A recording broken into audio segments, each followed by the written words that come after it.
Now, today it was a big set piece for Irish diplomacy as wartime leader Volodymyr Zelensky made his first official state visit to the country. Ukraine's president visited his counterpart in the Oireachtas, met with the Taoiseach and addressed both houses of the Oireachtas.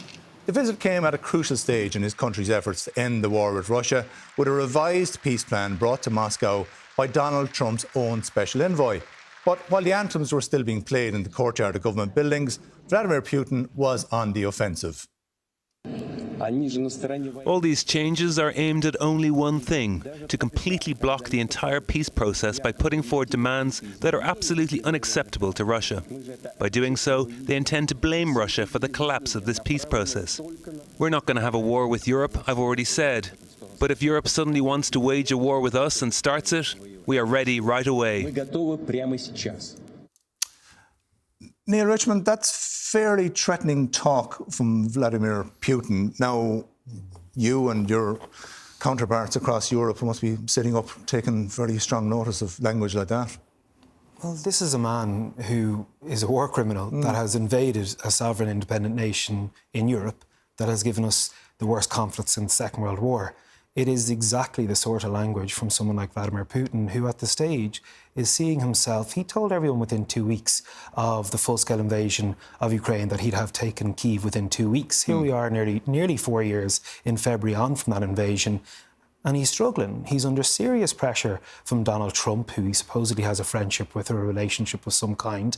He produced this 28-point peace plan that is completely unacceptable in its entirety to Ukraine and the EU. And we have the president of Ukraine coming here to Ireland, where he's secured another €100 million in support for non-lethal defensive systems, €25 million for humanitarian support. And one thing that wasn't reported, after he left the Oireachtas, he joined a number of Irish business people who are willing to invest in Ukraine, not just in its recovery, but its short term. OK, so but where is the peace plan at now when you're listening to rhetoric like that from Vladimir Putin? The peace plan is in a very difficult stage, and we've had huge difficulty from the outset because Europe has been directly involved in it. We do welcome the American efforts, and I think it's important to state that. But what we want to make sure is that whatever peace comes is a just peace, is a peace that secures Ukraine's future, and crucially is one that shows Russia that this sort of behaviour should not be rewarded, because it may be Ukraine today, but our friends in the Baltic states and Poland are very, very wary of, if we give an appeasing victory through a peace plan that doesn't suit the people of Ukraine, that doesn't suit Europe, who's next? Yeah, Marisha, like, is that not the concern? It's all very nice for us over the far side of Europe to be observing these events, but if you're in Latvia, Lithuania, Estonia, in Finland, you'd be very worried by language like that coming out of Vladimir Putin, or do you think this is just sabre rattling on his part? Well, look, I think anything that Vladimir Putin says has to be taken seriously. And we all remember the weeks leading up to the Ukraine invasion where, you know, there was the suggestion that it wasn't going to happen, and then, of course, it did. So his warmongering has been going on, obviously, for a number of years, and I think the Baltic states and those who share a border with Russia have every right to be very worried. Obviously, Ireland is a long distance from Russia, but there is no doubt that in terms of our vulnerability as an island, and while we're very proudly militarily neutral, there is a huge question and challenge for us as an island nation to beef up our resources now. Like, the defence forces have been left so depleted over the last number of years, just over 7,500. We should be at about 9,500. And indeed, the Commission on the Defence Force said we should be at 11,000. And of course, when we look at the equipment as well, and the huge underinvestment over many years. But over many years is the point there. Willie O'D had a very good assessment of the situation in the Defence Forces at the weekend, where he pointed out this has been allowed to dwindle now over the past 15 years since the crash. We haven't had a full-time Minister of Defence. It's always been attached on to somebody else's job, either the Taoiseach or the Taoiseach or the Minister for Foreign Affairs. So is it now time to bring back a proper full-time cabinet member Minister for Defence? Well, look, standalone role? Well, look, I think whatever is needed to support the development of the Defence Forces, then the Labour Party will be hugely supportive of that. Like, the reality is that when we look at the sea area, not only our land mass, but the very substantial, I suppose, sea area around the island of Ireland, then there are huge vulnerabilities there, particularly with our underseas cables, with regards to, I suppose, our air protection, and we need to invest. And so whether you have a cabinet seat at the cabinet table or another form of representation through the Department of Taoiseach, we need to make sure that that investment happens and that the recruitment happens, and that needs to be more attractive to go into the Defence Force, because bear in mind that the terms and conditions, the entry terms and conditions for going into the Defence Forces are really poor and need to be improved. And ultimately, we can, beat the breast and talk about being proud of the Defence Forces, but if we're not investing in the Defence Forces, then we're not showing that support. OK, Neil, Willie O'Dea, your coalition colleague, I mean, he was pointing at a record here over a long period of time. And it was while Fine Gael were in office and in charge of what is the Department of Defence and the Defence Forces. And I can take a fair bit of that on the chin, and you rightly say a lot of this came as an impact of the financial crash that Willie was a cabinet minister in defence during the time that led to it.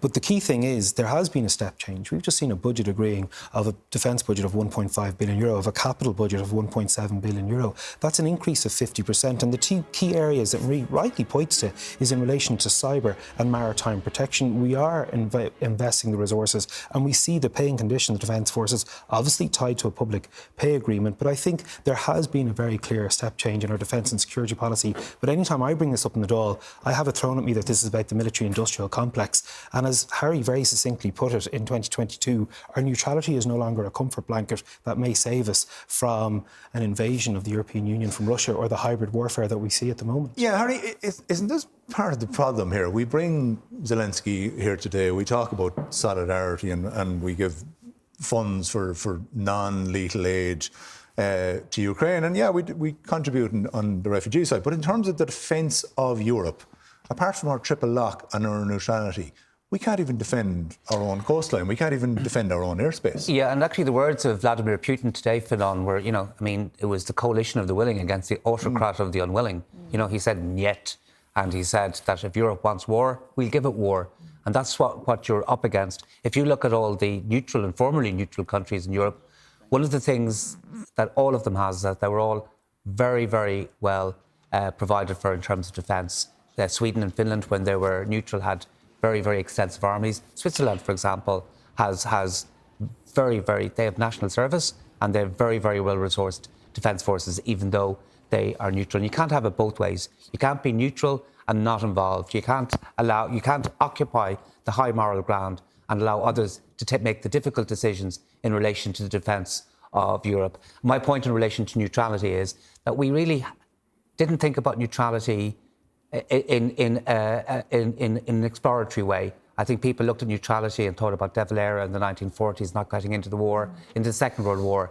But the world has changed so radically since then, and the questions and the problems that we're confronted with are so much more complex at the moment than they've ever been. And Marie was talking about cables and all of that. So I think there are a set of problems that we will have to address one way or the other over the next couple of years, including, do we put peacekeeping forces into Ukraine? And that without a triple lock. But, Marie, whenever we try and have mature debates like that, such as what Micheál Martin tried to do a couple of years ago, when he tried to convene a forum to talk about defence and neutrality and military security and so on and so forth, and you get people on the left having potshots at the people who he installs as chair. And again, conspiracy theories about this is the military-industrial complex and this is about softening people up. Well, I can only talk for the Labour Party, and the Labour Party... Well, I was talking about somebody from the Labour Party in that regard. I'm very clear that our spokesperson on Foreign Affairs and Defence, Duncan Smith, has been crystal clear that in order to maintain our neutrality, in order to protect our neutrality, we have to invest in the Defence Forces. And critically... yeah, but it's not just about investment. It is actually about a broader conversation about what exactly are we investing for? What is our role in terms of contributing to the defence of Europe as a whole? Yeah, well, look, Ireland has obviously made a significant financial contribution to Ukraine in terms of non-lethal aid, in terms of humanitarian aid, worth over €500 million over the last number of years. Our own waters we can't defend. We can't defend our own airspace. But if you know, that's why I'm making the point that we need to invest in order to be able to defend our own waters. That I am very clear from the many conversations that we've been having with people who understand these issues in Ireland far better than I think most people do, that there are real risks there, that we can't be complacent and think, oh, little old Ireland over here, you know, will never be invaded or attacked or anything like that. I think, you know, any sense of security or certainty has gone out the door over the last number of years, both in terms of the United States coming to Europe's aid and, of course, in terms of Vladimir Putin and his eyes on Europe. Yet still unwilling to look at... OK, but you're saying that that's separate. You're saying the funding in isolation is what you're looking at. You're still saying things like the triple lock can't be touched. Yes, and we absolutely passionately and very strongly believe in that. And my party leader, Ivana Bacik, has been very strong in that and believes that ultimately we need to protect the triple lock, that any peacekeeping mission that Ireland is involved in has to be part of the United Nations. And we need to maintain that proud tradition with the United Nations. We need reform of the United Nations. We've also talked about the special exemption, or the special reform of the United Nations. No, I mean, we've listened to that now for 40 years. But there are mechanisms there that were taken during the Korean War, right? And they remain available. Back a bit now. No, exactly.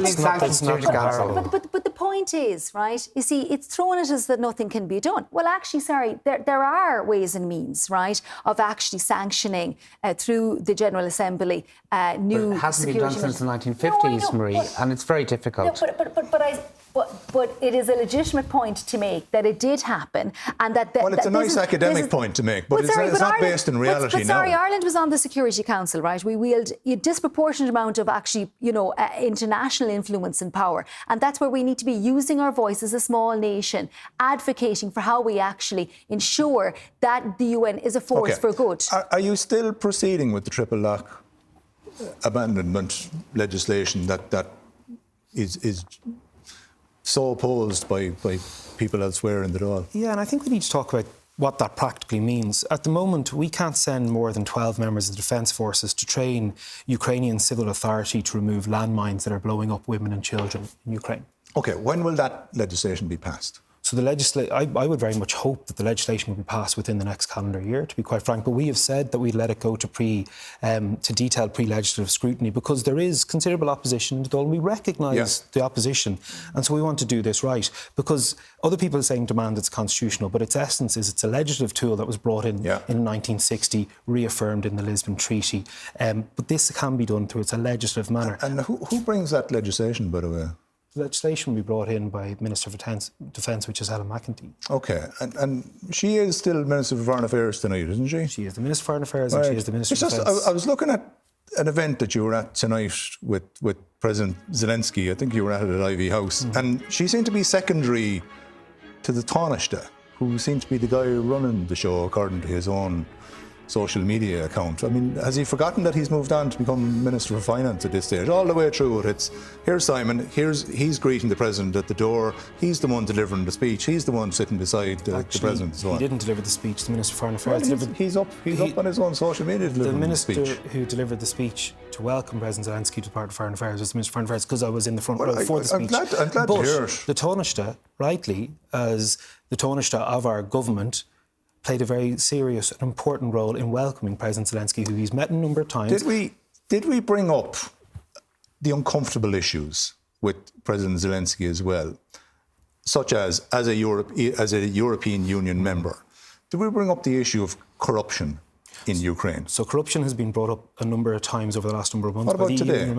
No, it wasn't brought up today because at the moment that is a live internal matter. That actually, it is because of the reforms that were brought up as part of the European accession process is the reason why they were flagged. So that's welcome that the system's actually working.